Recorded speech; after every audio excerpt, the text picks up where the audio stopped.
Well, Bill, thanks for inviting me to this monthly forum, and good evening to everyone in this virtual setting. It is my pleasure to share some of my experiences with you tonight.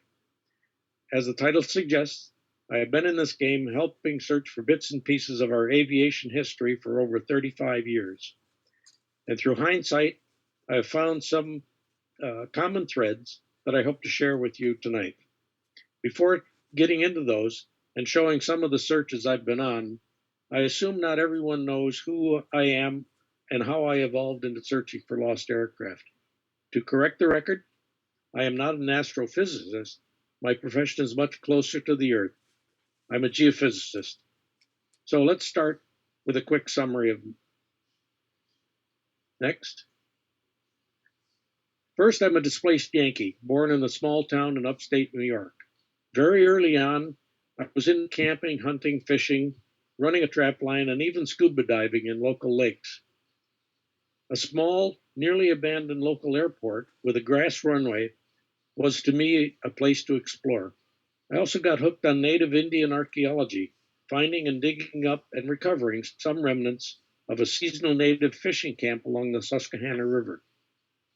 In high school, my interest in all sciences evolved, and with the launch of Sputnik, I began building and launching rockets, most of which exploded instead of lifting off. As graduation approached, I realized that archaeology, though attractive, didn't offer a living wage, and liking both sciences and the outdoors, I decided geophysics might be better. Michigan Technological University seemed to check all the boxes, so off I went there for nearly 7 years. During that time, I became a second lieutenant in the U.S. Army Reserves. After graduate school, I started working as a mining exploration geophysicist, treasure hunting on a commercial basis, looking for copper in the southwest U.S., and then into Canada, managing the geophysics side of exploration projects in BC and conducting some research along the north shore of Lake Superior. As luck would have it, during that time, I literally dodged the bullet and avoided leading platoons into rice paddies and jungles in Vietnam. I get this, on a critical occupation deferment. Geophysicists were too valuable to be killed, whereas geologists were designated cannon fodder. I then accepted a company transfer to Toronto, from where I continued my exploration career from Ontario to the East Coast and up into the Arctic, and began to focus on airborne geophysics. I have been in Canada since, got into international marketing of remote sensing exploration technologies and consulting. In 2019, I gave up my U.S. citizenship. My journey into looking for lost aircraft started in 1985.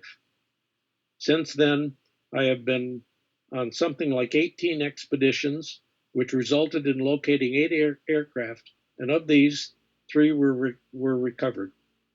On 2 projects I was on, others eventually found 2 more aircraft, which were subsequently recovered. Next. Here are some of the aircraft that, or I think most of the aircraft that I have been involved in and looking for. I'll touch on some of these in the presentation. Next slide.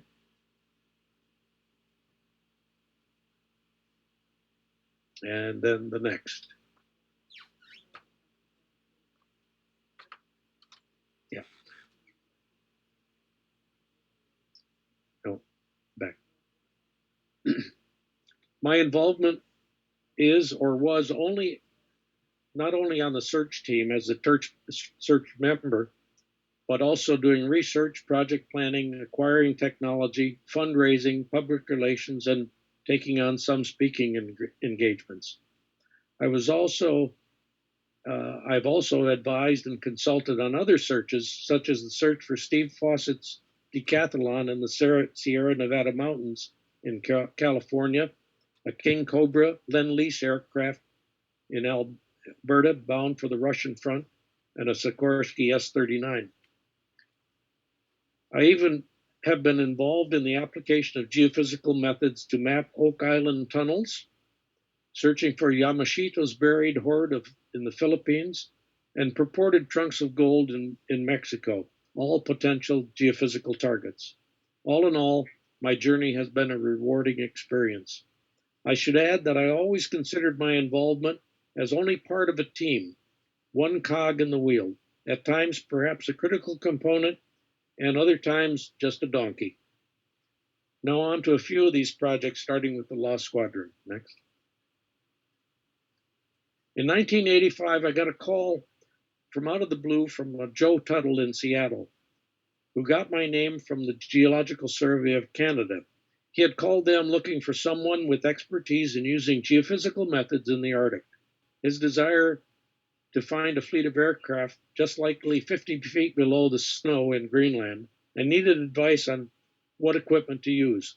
Winding up that call, I commented that rather than trying to learn how to apply the magnetic gradiometer I recommended, I would be happy to go along as a volunteer to be an operator.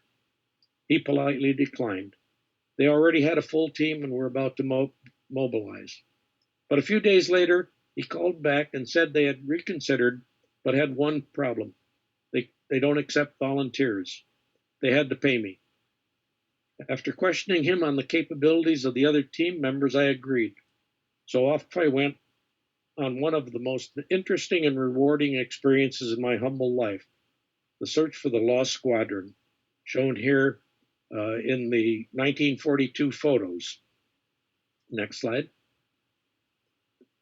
On that mission in late September, 1,000 feet above the sea level and surrounded by crevasses, we battled the weather, encountered wicked storms coming off the North Atlantic, 100 kilometer an hour winds, and ice pellets striking your face like you were in front of a sandblaster.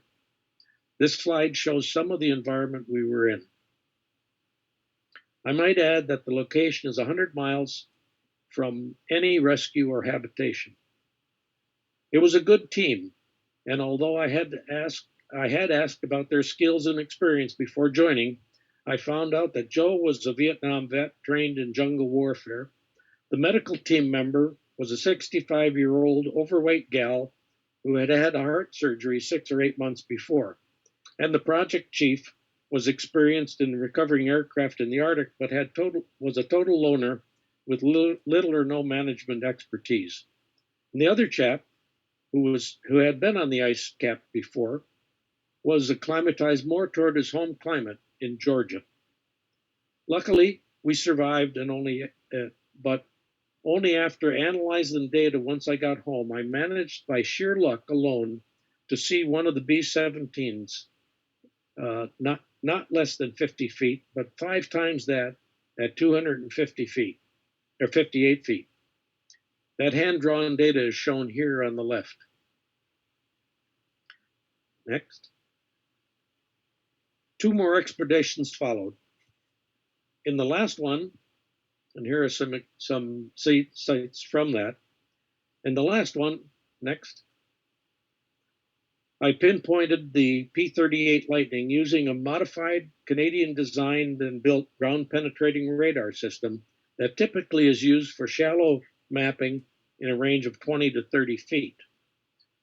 With this, I mapped 6 of the 7 aircraft and pinpointed the lateral location of what was to become Glacier Grill to within plus or minus about 10 feet. Depth-wise, I was off only by a few feet from my 1985 estimate. Blind luck. The plot shown here is the actual anomaly that I obtained, and we celebrated locating that aircraft in the right-hand corner. Next. A book was written, and I wrote one article. A book was written on this project, and I wrote one article shown here next to Balchin's 1944 book on events on the ice during that war. Next. The P-38 shown here was recovered, and 10 years and millions of dollars later, it had its second maiden flight as Glacier Girl. Jane, my patient partner, and I were there in Kentucky as part of the reunion team that included one of the original pilots that landed on the ice and Norman Vaughan, who was one of the team that rescued the crew in 1942. Next. Now another B-17, this one Dyke Lake. After that initial search, and to fit things into perspective, I was asked by Don Brooks, who was an integral part of the Law Squadron team and one of the financial backers, to help find a B-17 that went down just after the war in Labrador, while on a mission to monitor radio traffic from Russian sources. It ran out of fuel and ditched on Dyke Lake, and soon after the crew were rescued. Come spring, the aircraft sank from that site. Next. Don had a positive location from a local who claimed that his daddy fished off the wing. So off we went to a small island next to where an X marked the spot on his map. Well, first, using a gradient magnetometer you see here in the center, which I modified for marine mapping, then and doing diving, we didn't find one thing, not one bit of information that could have been the aircraft. However, as shown here on the left-hand side, we did find a crash site nearby on land, and believe it or not, it was a B-17. I recovered a bomb shackle, which I still have. Our sought-after aircraft was in production at the end of the war, and it was never outfitted for bombing, so it should not have had a bomb shackle. And the serial number on the bomb shackle suggested it was made in 1943. During the war, parts were not inventoried for 2 years. They were installed in aircraft and sent off to the front. Next. Anyway, a couple of years later, Don and a new team went back, and they did find the aircraft miles and miles away from where we looked.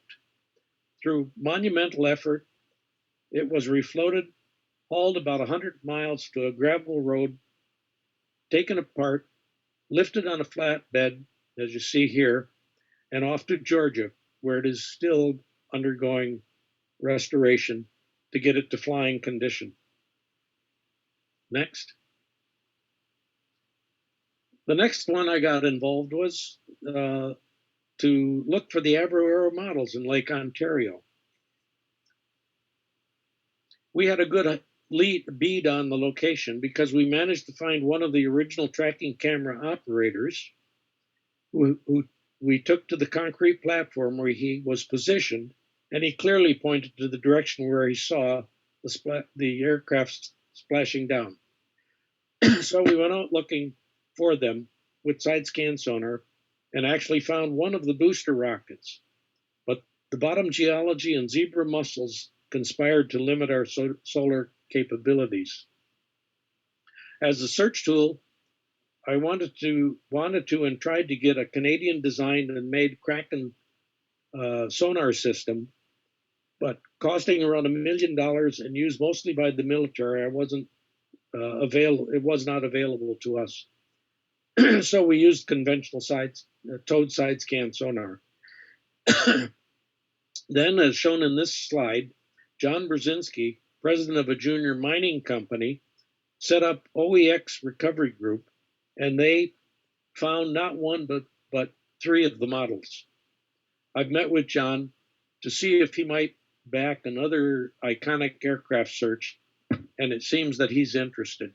In this slide, you see one of the models on the bottom, and below that, Jim Garrington of Shark Marine, and a valuable member of the CHA dive recovery team, and me, at an official gathering to thank all those who ponied up with the money to find these icons of Canada's once proud and creative aviation industry that was cut short by political short-sightedness. Now let's go back to Greenland. Next. My last expedition to this hostile area was with a large group looking for 3 men and the Coast Guard duck lost in 1942. The duck is shown in this image. Next. The backstory to the duck is that the Coast Guard had a ship positioned offshore of Greenland during the war. They were there to rescue any crew that didn't make it over the ice cap. In this case, another B-17, shown in the left-hand corner, crashed, landed on the ice en route along the lost squadron. It was surrounded by crevasses, so recovery by dog team was impossible. A couple of men were retrieved by this amphibian aircraft, and then weather came in. Against common sense, the pilot, shown here on the left, just below the J2F duct, decided that he could try to go back and pick up another member of that crew on the B-17. That was a fatal mistake. On the way back, he crashed, and he and the passenger and his radio man were killed. A chap by the name of Bernd Balchen flew over soon after the storm passed and concluded that no one had survived. He later sketched this map shown here. Next. I got involved in one of the first missions to find this aircraft. In this slide, we are about to board a U.S. Coast Guard Hercules, which took us to Kulusuk in Greenland. From there, it was another 100 miles by helicopter to the site. The general view of the ice cap shows the rugged beauty of that continent. And it shows also the team that was up there. We didn't get any promising ground-penetrating radar images, but we did see what appears to be a piece of wire in a video camera we dropped into a hole melted into a vague anomaly. And in transversing down the mountain back to the camp, we found a piece of what looked like an old fabric, and although I suggested it be put to a rigorous test to determine its origin, nothing seemed to have become of that. That seems to be typical mentality of some of the military who spent millions for looking for these men. You can read about this mission in Mitch Zukof's book, Frozen in Time, shown here. All of these forest searches that I've just described were very costly exercises. Next. Now, since this is Manitoba and the Manitoba chapter of CAHS, let's go on to the ghost of Charron Lake. The story on this aircraft, next,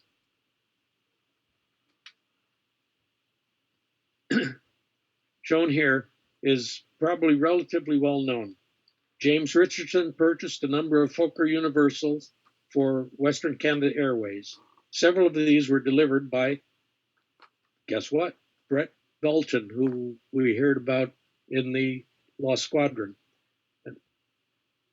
Now, two Super Universals and one Standard Universal took off from Winnipeg on December 10th, 1931. Next. They were carrying mining exploration equipment for a gold prospect in northern Manitoba. The open cockpit Standard Universal, shown here, but on skis, had a cruise speed of around 98 miles per hour and soon fell behind the Super Universals. Got caught in early winter snow squalls, wandered off course, and pilot Stu McCrory decided to set down on a newly frozen lake. Next. Once the full weight of the aircraft on skis bore down on the ice, it broke through, like this example, and both the pilot and the mechanic scrambled out and made it to shore, where they languished there until Tom Belanger, a native trapper, found them and for a price guided them to a trading post 50 miles to the south, I understand. The plane disappeared beneath the waves in the spring of 1932. A note on part of Belanger's rescue is in his book shown here. an Indian remembers.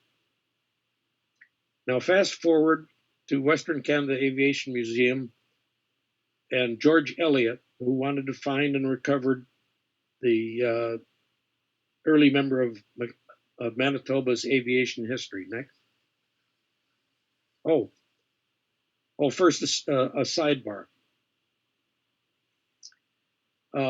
Speaking of the universals and the interconnectivity of people in this in my life, this is another standard universal, but it's in Antarctica. Norman Vaughan, who rescued the people on the ice cap in 1942, in 1929 was on an expedition in Antarctica, and there they had a standard universal on this scientific mission, and it crashed, and there it is there. But it shows the interconnectivity because Norman plays into my life quite a bit. Next.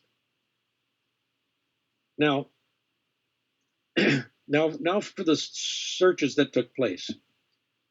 These included running a magnetometer over the ice, the use of an echo sounder, dives, and an airborne magnetic survey. Next. Like this shown here.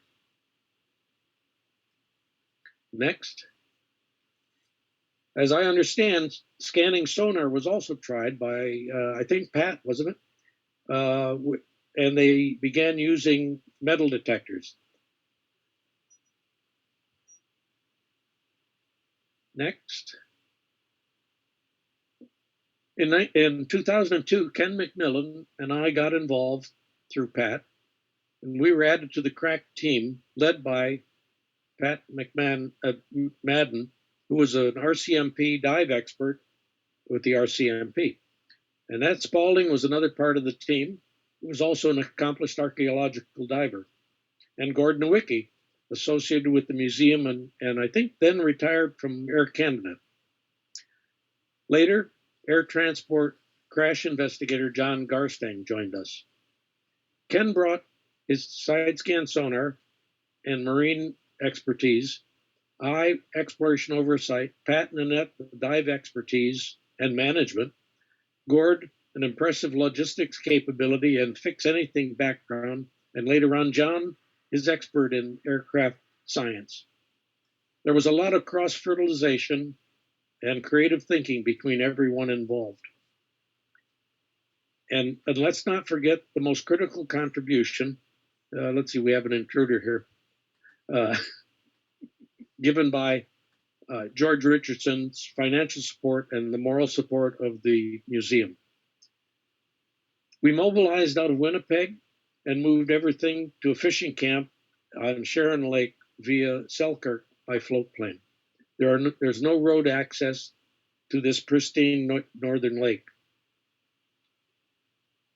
Next.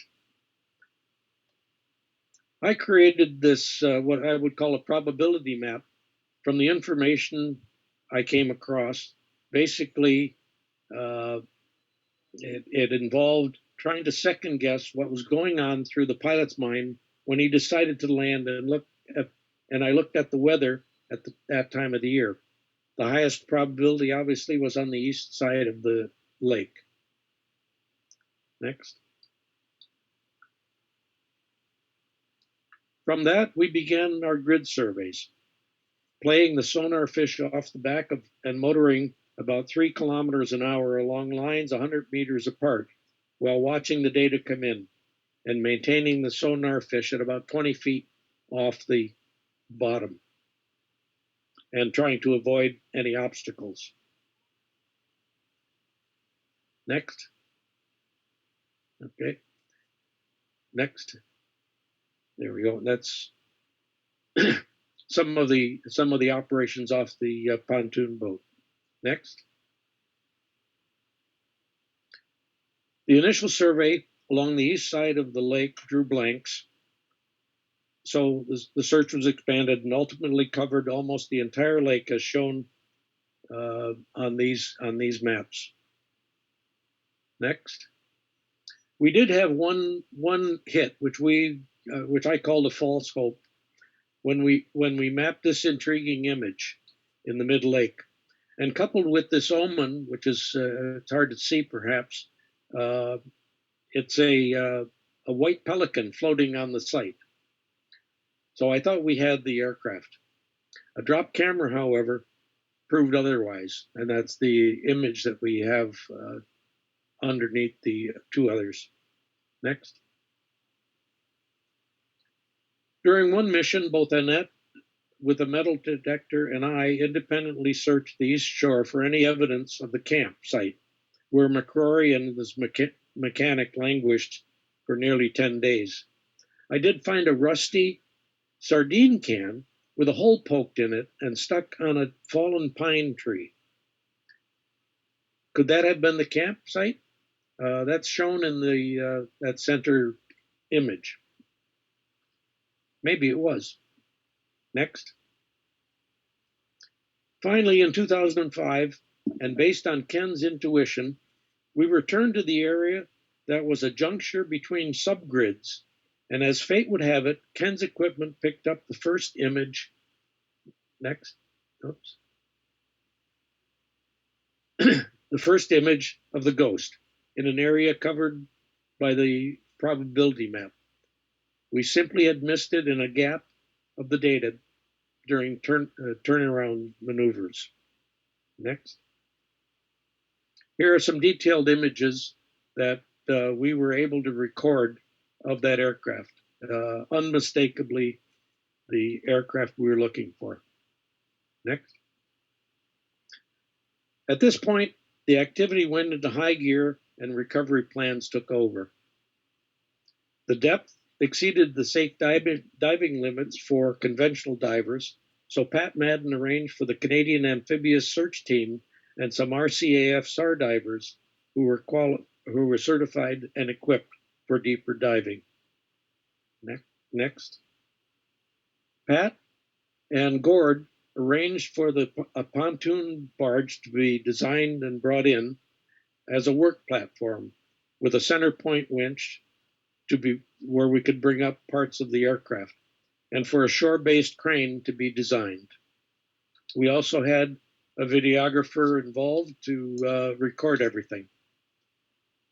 We do have a cat that's intruding here, so bear with us. Next.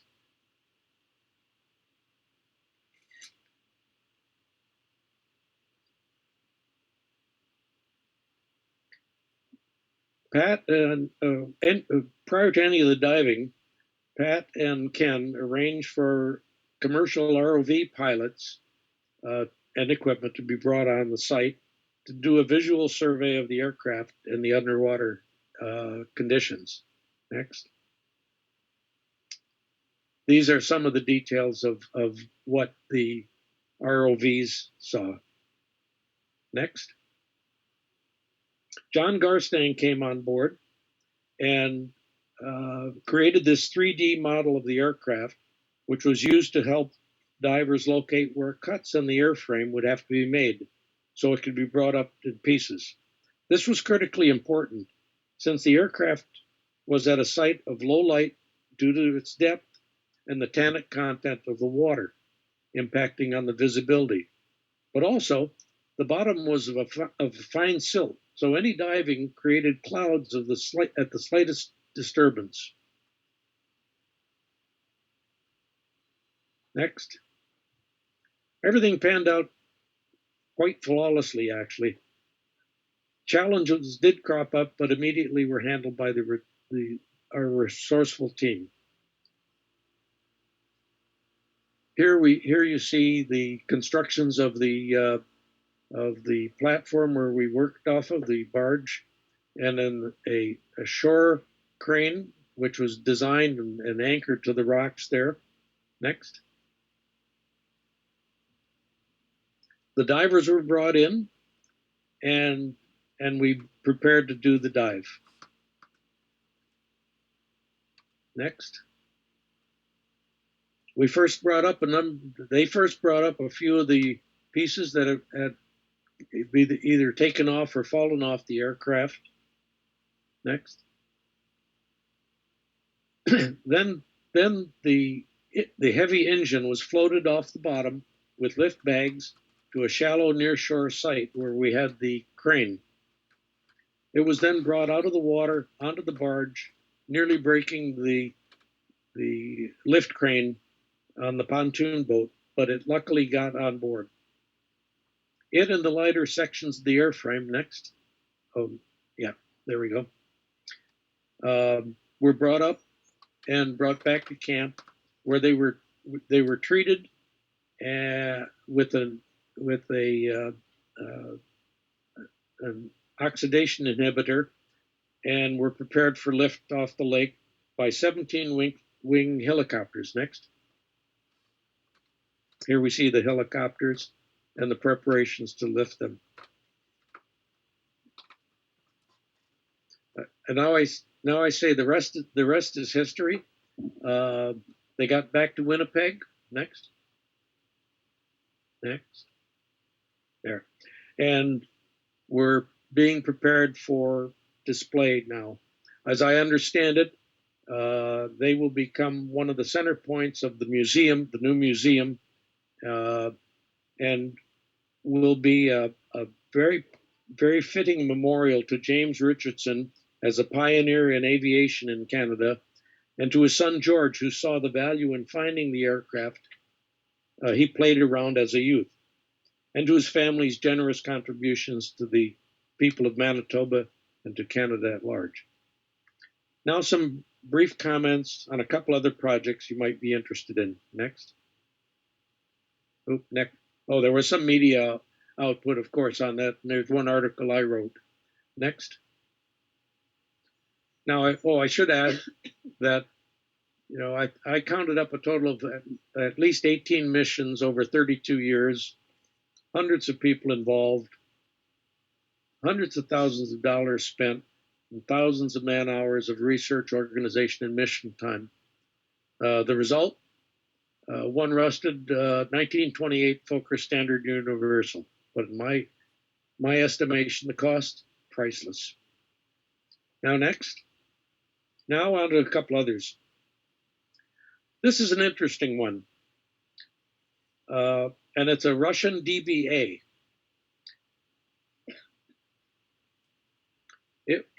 In 1937, Stalin wanted to demonstrate their aeronautical and aviation capabilities by flying from Moscow across the North Pole and into North America on this aircraft you see here. Next.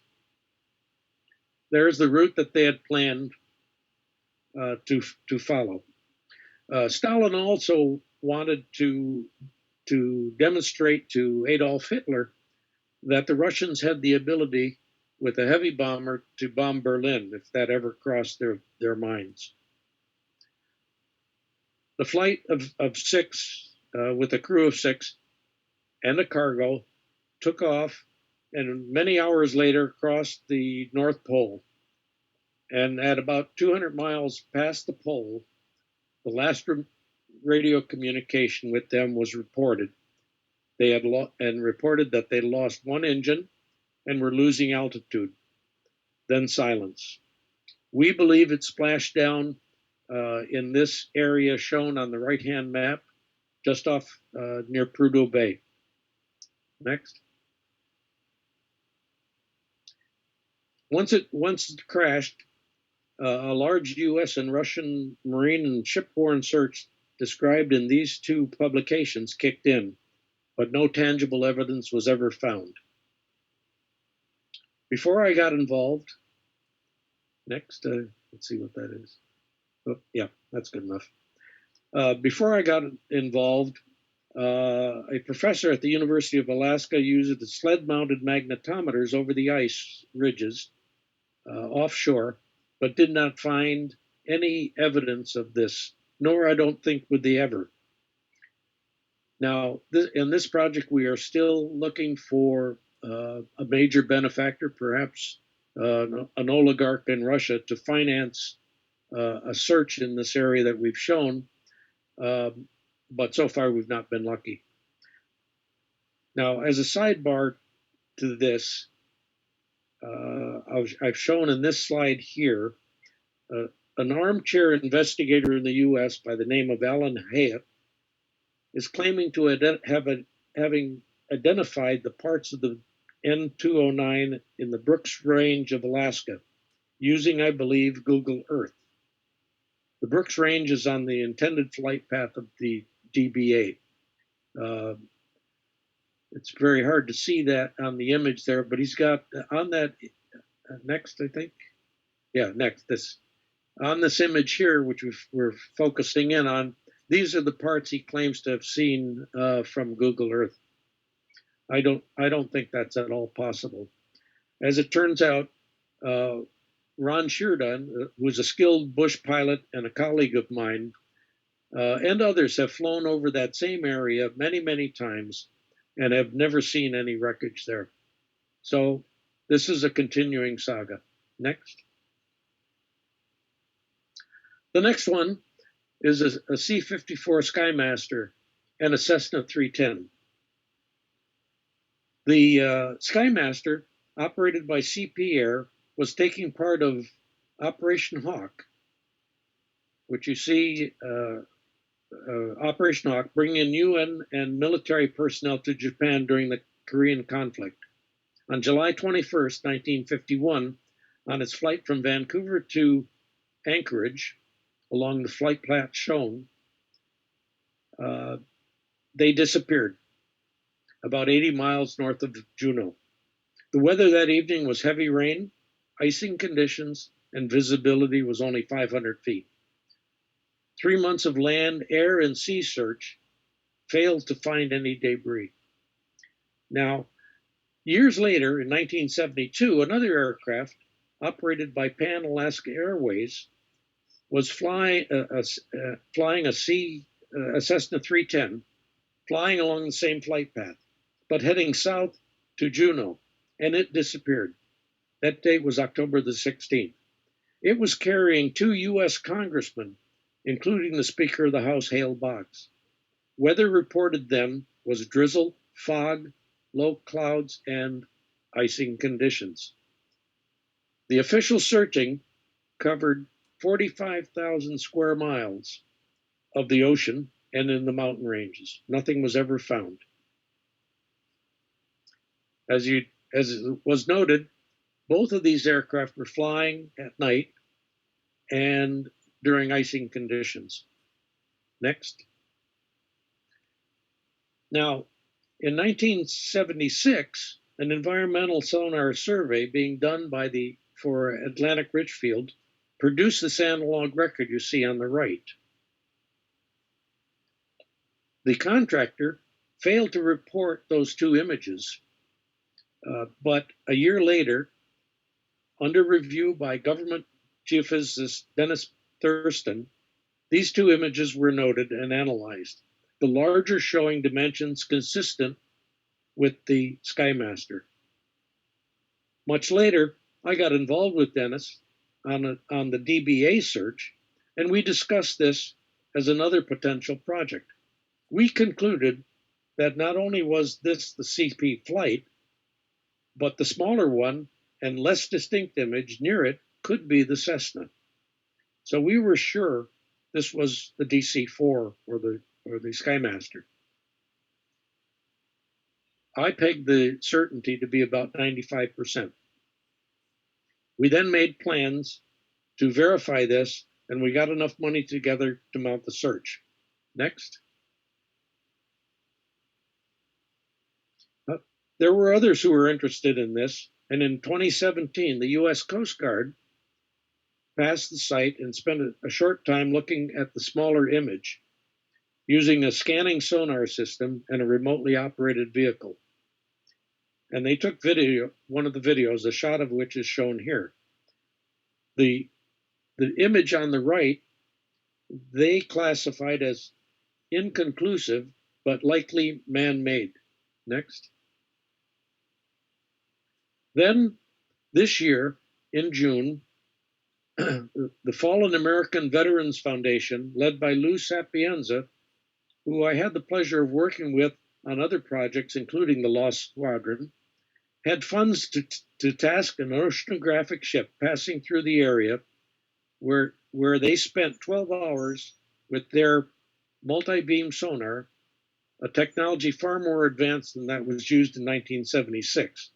The results were very, very disappointing. My guess of 95% went to rock bottom zero. The images shown here are simply divots in the otherwise featureless sea bottom. C'est la vie, that those are not airplanes. Next. Now, finally, the theme I started off with. What did I learn from all of these projects? Well, research and evaluation is critically important. This is vital to any search. Do as much digging as you can, and then do some more. Draw and engage experts. And study what has been done by others, like Rick Gillespie, director of Tiger, who relentlessly looked at every minute detail searching for Amelia Earhart, which I don't know if he's found or not. That's subject to another discussion. And don't forget to look closely at newspaper accounts, personal diaries, witness statements, and the like, and of course, official crash reports. But above all, view each with a very critical eye. And so-called treasure maps should be always suspect. But on the other hand, comments like that of Tom Belanger on The Indian Remembers My Life as a Trapper might be useful. It could have been in our case in Charron Lake. And also, finally, dig into government archives. Next is technology. Before selecting technology, one starts by evaluating the target and the environment it may be in. Simply saying it is an aircraft is not enough. Is it a whole aircraft? Is it a debris field? And what is its construction? Fabric, aluminum, single, multiple engines? Calculate the amount of ferrous metals to model if you're using a magnetometer, and look at in water searches, evaluate the expected depth and whether it's fresh or salt water. Check out the sedimentation type and rate of accumulations. Look at the current flow, seasonal changes, vegetation, visibility, terrain, all impact on what can be and should be used. Too many times people automatically go to a technology without doing this. But in most situations, people seem to overestimate the capabilities of various techniques.